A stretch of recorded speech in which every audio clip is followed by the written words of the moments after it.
এখন বাংলাদেশের সিনেমা মানেই যেন তার নাম। কেউ তাকে ডাকেন সুপারস্টার, কেউ মেগা স্টার, কেউ বা আবার ভাইজান। ভালোবাসার এসব উপাধি নিয়ে বাংলাদেশের চলচ্চিত্রে একচেটিয়া রাজত্ব করে যাচ্ছেন তিনি শাকিব খান রানা। অনন্ত ভালোবাসা সিনেমা দেখে কি কখনো মনে হয়েছিল বাংলাদেশের চলচ্চিত্রে একদিন রাজত্ব করবেন সেই হ্যাংলা পাতলা ছেলেটি? অথচ রাজত্ব করে যাচ্ছেন। সেই রাজত্বের ২৫ বছর হয়ে গেল। রানা থেকে শাকিব খান হয়ে ওঠার শুরুটা হয়েছিল ১৯৯৯ সালে। পরিচালক আফতাব খান টুলুর হাত ধরে ক্যামেরার সামনে দাঁড়ালেও শাকিব খান অভিনীত মুক্তিপ্রাপ্ত প্রথম চলচ্চিত্র সোহানুর রহমান সোহান পরিচালিত অনন্ত ভালোবাসা। ছবিটি সেই সময় খুব একটা সফল না হলেও নায়ক হিসেবে শাকিব সবার দৃষ্টি আকর্ষণ করেন।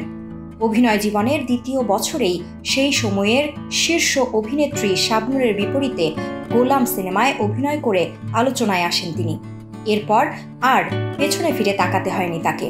একে একে দুজনার বিষে ভরা নাগিন, শিকারী, স্বপ্নের বাসর, মায়ের জেহাদ, রাঙা মাস্তা, হিংসার পতন, বন্ধু যখন শত্রুর মতো জনপ্রিয় সিনেমা জমা পড়ে তার ঝুলিতে।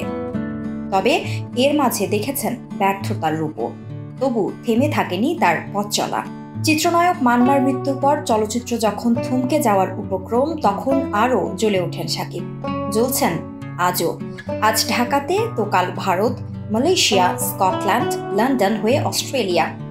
অপ্রতিরোধ্য অগ্রযাত্রায় অপ্রতিদ্বন্দ্বী পথ চলা শাকিব খানের ঢাকাই ছবির এই নায়কের জীবন বদলে যায় ২০০৬ সালে কোটি টাকার কাবিন মুক্তির পর। সিনেমাটি পরিচালনা করেন এফআই মানিক।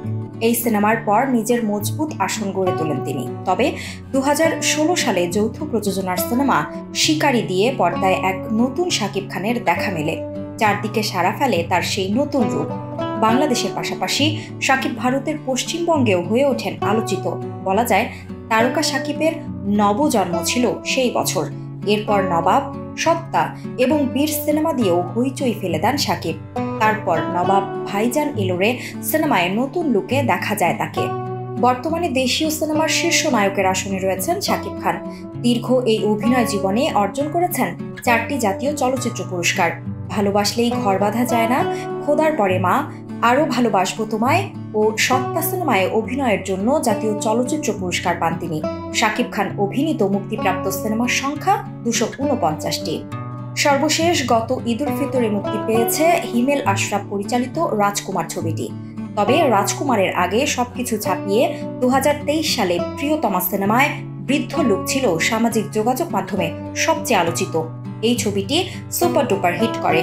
২০২৩ সালের ২৫ বছরের ক্যারিয়ারে এসে শাকিব খান জানান দেন তিনি শেষ হয়ে যাননি।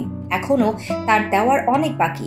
ক্যারিয়ারের ২৫টি বছর পার হলেও শাকিব খানের কাছে মনে হয় সেদিনই চলচ্চিত্রে যাত্রা তার ভাষ্য, এত দ্রুত ২৫টি বছর পার হয়ে গেল, অথচ আমার মনে হয় সেদিনই চলচ্চিত্রে এলাম, এফডিসিতে শুটিং শুরু করলাম, সবকিছু এখনো বেশি স্পষ্ট আমার কাছে।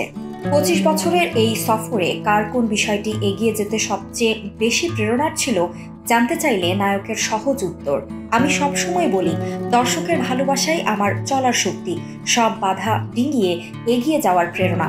আর বাবা মায়ের দোয়া তো রয়েছেই, সহকর্মীদের সমর্থনও কাজ করেছে। সর্বোপরি ২৫ বছরের জার্নি তো আর একাই চলিনি, সবাইকে নিয়েই চলেছি, তাই সবার প্রতি কৃতজ্ঞ আমি। এদিকে আসছে ঈদুল আজহায় মুক্তি পাচ্ছে শাকিব খানের তুফান সিনেমা। রায়হান রাফি পরিচালিত সিনেমাটি ইতোমধ্যে দর্শকের কাছে তুফানের মতোই প্রভাব বিস্তার করে আছে। গ্যাংস্টারের গল্পে ছবিটি নিয়ে প্রত্যাশার পারদ যেন আকাশ ছুঁয়েছে। ধারণা করা হচ্ছে প্রিয়তমার রেকর্ড ভেঙে আরও শীর্ষে যাবে তুফান।